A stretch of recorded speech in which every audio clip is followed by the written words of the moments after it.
Di situ, Grace War mulai memprovokasi Albert jika Adalman sekarang sedang dalam bahaya karena Adalman berhadapan dengan Van. Saat mendengar hal itu, Albert tidak panik, tapi dia tetap tenang dan tidak termakan provokasi itu.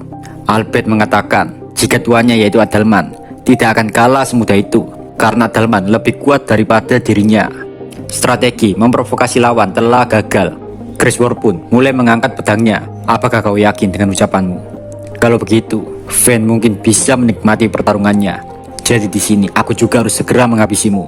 Setelah Grace War mengatakan itu, pertarungan mereka berdua dimulai lagi.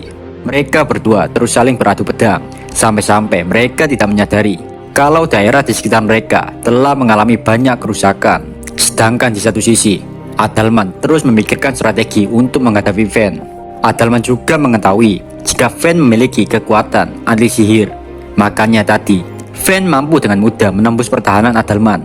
Meskipun Van gak mempan terhadap sihir, Adalman tidak putus asa. Adalman mencoba untuk tetap tenang. Sejenak Adalman menengok ke kanan dan ke kiri, dan dalam sekejap Adalman memiliki ide untuk mengubah tubuh-tubuh raksasa yang telah mati menjadi undead. Adalman pun mulai meramalkan mantra, dan dalam seketika tubuh-tubuh raksasa yang meninggal yang tersebar di tanah mulai bersatu dengan sihir yang muncul di langit. Mayat-mayat para raksasa menjadi Dead Giant setinggi 4 meter.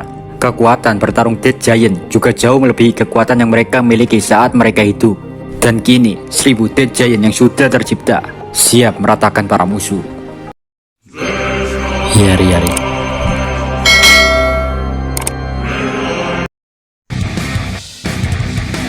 Para raksasa pasukan Dracul yang diubah Adalman menjadi undead raksasa langsung menyerang para raksasa bawaan Darkruel.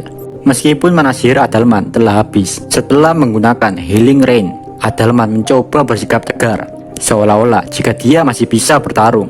Kini Adalman menatap tajam Van yang telah membuat dirinya babak belur. Di tengah medan pertempuran, Van mengamuk habis-habisan, menginjak-injak semua pasukan Adalman. Namun, meskipun begitu, Adalman tidak terlalu memikirkan berapa pasukannya yang telah gugur. Adalman cuma sedikit khawatir dengan keadaan Wendy yang baru saja terkena serangan Van. Adalman pun menghampiri Wendy dan bertanya, "Apakah kau baik-baik saja, Wendy?" Wendy pun kembali bangkit setelah terkapar di tanah, dan Wendy juga mulai memulihkan dirinya. Di situ, Wendy menjawab pertanyaan Adalman jika dia baik-baik saja. Kini Adalman terus menatap Van. Menurut Adalman, Van memiliki kekuatan yang luar biasa dan berbeda dengan raksasa yang lainnya. Van juga memiliki atribut suci, sehingga sihir tidak akan bekerja padanya. Kekuatan, pertahanan, dan kecepatan yang dimiliki Van tidak bisa dianggap remeh. Bahkan, jika Adalman mengirimkan Giant Skeleton untuk melawan Van, maka kemungkinan besar akan dihancurkan dalam sekejap oleh Van. Adalman pun mulai menggerak-gerakkan tubuhnya dengan berkata, "Sepertinya sudah waktunya tubuhku untuk bertarung." Sontak, Wendy yang ada di sampingnya kaget. Enggak nih. "Apa maksudmu, Adalman-chan?" Adalman pun menjelaskan jika dia akan menunjukkan kemampuan bertarung jarak dekat. Meskipun tubuh Adalman hanya kerangka tulang-tulang, tapi dulunya Adalman adalah seorang ahli bela diri.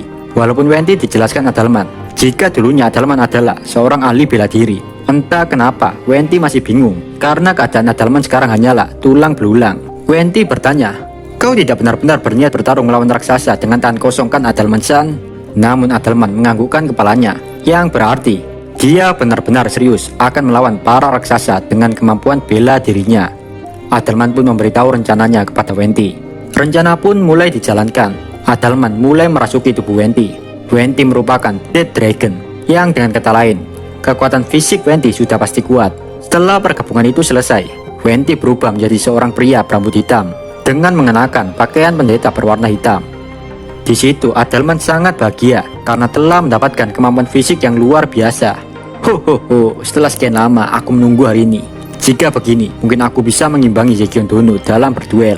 Adalman pun terbang menghampiri salah satu raksasa. Senyum tak kenal takut melayang di wajahnya saat ia terbang menuju raksasa yang sedang mengamuk, yaitu Van.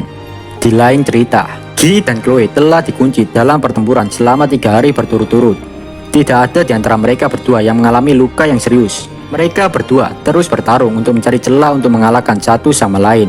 "Matilah kau bajingan, Calamity Claw," ucap Guy menyerang Chloe.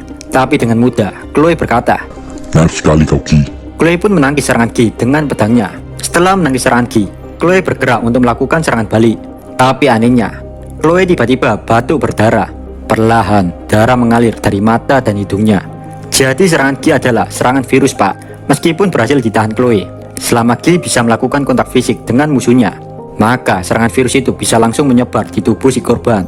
Melihat Chloe yang sedang terpojok, Gi mencoba melakukan serangan yang sama. Namun dengan santainya, Chloe menghindari serangan Gi dengan mudah. Dan hal yang tidak terduga terjadi di sana. Chloe yang tadi wajahnya berlumuran darah, kini wajah Chloe sudah bersih cantik seperti habis wudhu, yang dimana seolah-olah tidak terjadi apa-apa pada Chloe. Wahahaha, seperti yang diharapkan dari sang pahlawan. Mungkin kau sudah mati jika menerima seranganku tadi, ucap Gi. Chloe di masa depan sudah berkali-kali mati oleh serangan Gi. Namun karena udah hafal serangan Gi, makanya Chloe bisa menghindari serangan virus itu. Andai saja jika Chloe sekali terkena serangan Gi, hal itu bisa saja membuat Chloe mati. Chloe tahu jika Gi mau membebaskan dirinya dari kutukan Yuki atau Velda, makanya dari tadi Gi menyerang Chloe menggunakan racun. Rencana Gi adalah setelah Chloe mati, Gi bisa menggunakan kekuatannya untuk mengembalikan keadaan Chloe. Dan di masa depan yang dilihat Chloe, saat Chloe terkena serangan Gi gagal mengembalikan keadaan Chloe seperti semula. Maka dari itu Chloe menghindari serangan virus Gi. Di satu sisi juga Gi memiliki alasan melakukan serangan ini. Gi ingin membebaskan Chloe dengan tujuan agar Rimuru berhutang budi padanya. Bagi Chloe, untuk menahan serangan Gi itu sangat sulit. Tapi karena Chloe sudah memiliki banyak pengalaman di masa depan, bahkan Chloe sudah pernah mati 3 kali di tangan Gi. Oleh sebab itu, Chloe kini bisa dengan mudah menghindari semua serangan Gi. Karena semua serangannya tidak ada yang mengenai Chloe, Gi mulai merasa kesal. Gi juga gak mau kalau rencananya membuat Rimuru berhutang budi padanya jadi gagal. Gi mulai menghunuskan pedangnya. Dengan tatapan sinis, Gi berkata, "Berbanggalah karena kau telah berhasil membuatku menarik pedang." Kini Gi yakin dengan duel pedang, dirinya bisa memenangkan pertarungan ini. Pertarungan itu dilihat oleh Velzat. Saat melihat Gi sangat menikmati pertarungannya, Velzat mulai merasa iri. Velzat menggigit bibirnya. Di dalam hati dan pikirannya sudah ada kebencian dan emosi karena melihat pertarungan Gi dengan Chloe yang sangat luar biasa. Karena yang kita tahu, saat Gi melawan Velzat, Gi berusaha untuk sebisa mungkin tidak membuat kerusakan di area di sekitarnya. Tapi kini, di pertarungan melawan Chloe, Gi seolah-olah tidak peduli tentang kerusakan. Di situ tiba-tiba ada suara muncul di pikiran Velzat, dan suara itu adalah suara Velda. Velda berkata, "Kau ingin tahu kenapa Gi tidak pernah serius melawanmu? Itu karena kau terlalu lemah." Namun Velzat menjawab, "Jangan bercanda, aku adalah spesies terkuat True Dragon." Velda pun menjawab, "Tidak Velzat, kau itu terlalu lemah. Bahkan sampai sekarang, kau masih belum setara dengan Gi." Apakah ucapanku salah? Sejenak, Velzat tidak bisa berkata apa-apa lagi. Velda mengatakan lagi, "Apakah kau menginginkan kekuatan agar Gi mau mengakuimu?" Velzat pun mulai berpikir dalam-dalam dan bertanya kepada Velda, "Jadi, jika aku memiliki kekuatan dan sedikit lebih kuat dari sebelumnya, apakah Gi benar-benar mengakuiku?" Dengan santai, Velda menjawab, "Oh tentu saja. Bahkan semua hal yang kau impikan pasti bisa terwujud."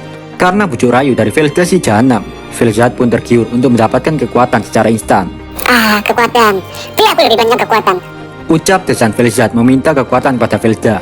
Velda pun memberikan kekuatannya kepada Velzat. Dalam sekejap, gelombang yang sangat mengerikan muncul. Seketika itu, tubuh Velzat telah dipenuhi energi yang sangat gak ngotak. Tapi di satu sisi juga, Velzat telah jatuh di bawah kendali Velda. Velda menyuruh Velzat untuk segera membunuh Gi. "Aku akan menjadi satu-satunya orang yang membunuh Gi." Setelah Velzat mengatakan itu, ada sebuah ledakan cahaya dari angkasa menuju tempat Gi dan Chloe bertarung. Gi dan Chloe dengan sigap menghindari benda yang jatuh dari langit itu. Dan ternyata asal ledakan itu adalah Velzat yang telah datang di medan pertempuran. Gi menatap heran Velzat karena Velzat sikapnya sedikit lebih aneh. Di situ Velzat berkata, "Gi, apakah kau tahu? Aku sudah lama menantikan ini." Setelah Velzat mengatakan itu, dunia tiba-tiba terhenti. Dan Velzat pun membawa Gi bersama Chloe ke tempat dingin dan beku. Meskipun dunia telah terhenti, Gi dan Chloe masih bisa bergerak bebas. Mereka bertiga sejenak menatap satu sama lain. Melihat kondisi saat ini, Gi menecakkan lidahnya. Cuy, dia benar-benar telah dikendalikan. Sudah lama sekali, Gi tidak merasakan emosi sebesar ini. Kemarahan terus mengalir keluar dari lubuk hati Gi. Gi berkata, "Velda, kau tidak bisa dimaafkan. Kau telah mengendalikan Velzatku yang imut tanpa izin dariku. Aku pasti akan membunuhmu Velda." Dengan demikian, pertarungan di dunia beku akan segera dimulai. Jika kalian suka video ini, jangan lupa subscribe biar channel ini makin berkembang. Saya Tiu dari channel Isekai Kindle. Pamit. Bye bye.